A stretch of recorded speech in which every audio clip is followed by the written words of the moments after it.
Hi everybody, Darth Shockwave here. Today I'm going to do my first Transform review, first of many I hope. This one today is going to be of Generation 1 Shockwave. So I'll go into detail about the toy in a bit.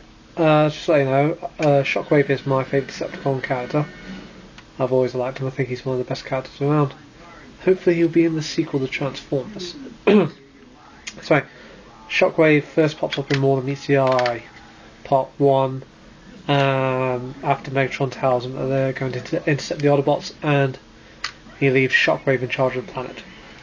That's about it really. Shockwave pops in and out of Series 1 and 2. He's a main threat in Desertion of the Dinobots Part 2, and a main threat in the search for Alpha Trion.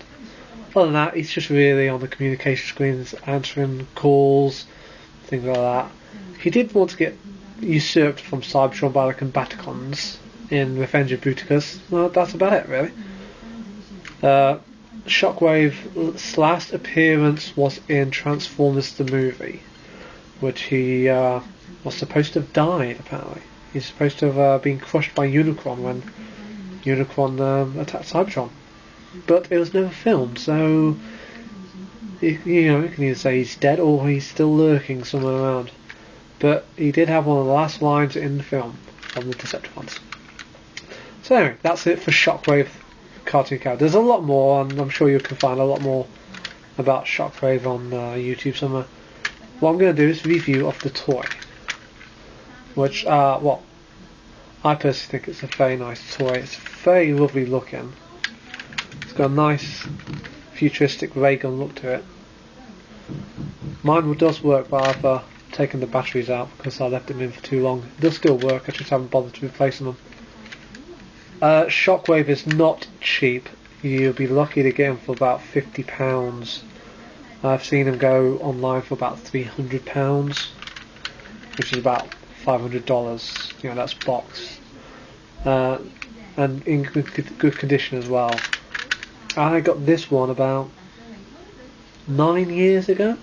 I think it was about £60 back then, which is about, I think it was $120 or something like that. I can't remember, it was a while ago. But anyway, it's a brilliant gun. Looks nice when you hold it, as you can tell.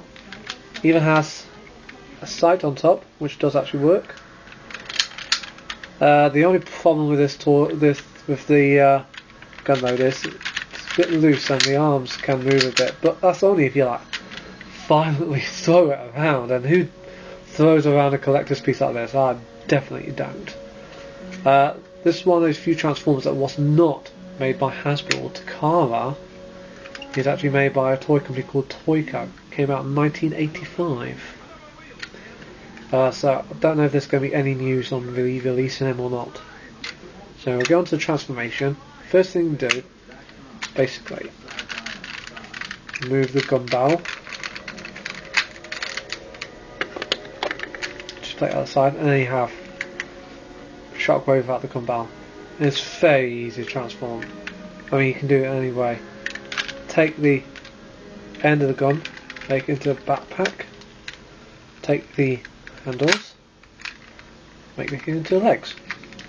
The only difficult part is trying to get the legs in exactly that. It takes a bit of an effort and does feel like you're struggling too much and you're going to break it.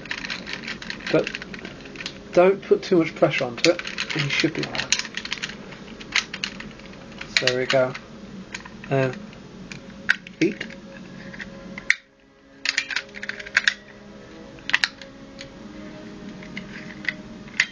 There we go. There's legs. The arms are so easy.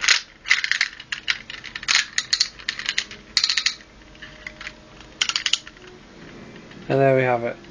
Shockwave with this very distinctive and unique head. No one else has a head like that in Transformers. He's the only one. Unfortunately, the tip of my gun barrel is broken off. That is a common flaw with Shockwaves. You'll often see that on eBay, missing the tip of the gun. Common flaw, I'm afraid. I've tried looking on eBay to see if anybody actually sells that piece whole, but I've not found it yet. So anyway, onto the toy, the robot mode. Very nice robot mode. It stands about 8 or 9 inches tall, towers over Megatron and Soundwave, which I think looks appropriate because I always like to think Shockwave's bigger than the others. Its articulation is, it's got full range in the legs, moves on the hips, forward and back on the knees. I mean, for 1985 that was quite a good achievement. The arms have brilliant articulation, except for one thing. Move up, move the elbows, side to side, even move the fists around, but you can't move the arms forward. That's the only big problem really. The rest of the arms can move brilliantly. Like that. Head has got full 360-degree rotation, which was a rarity back then. Hardly any Transformers rotated their heads. The other problems with this toy is, well, there's not many. I don't want to go on all the bad bits because that's going to sound like a negative review, but I like this toy. Apart from the arms moving forward, the legs can get a bit loose on it. But other than that, it is a fantastic looking toy. An essential for any Transformers collection, I think. Oh, I forgot to mention another thing that you'll also find on eBay: the hose. Yeah, I don't know if you can see that. It's very cracked there. That's an age of the rubber.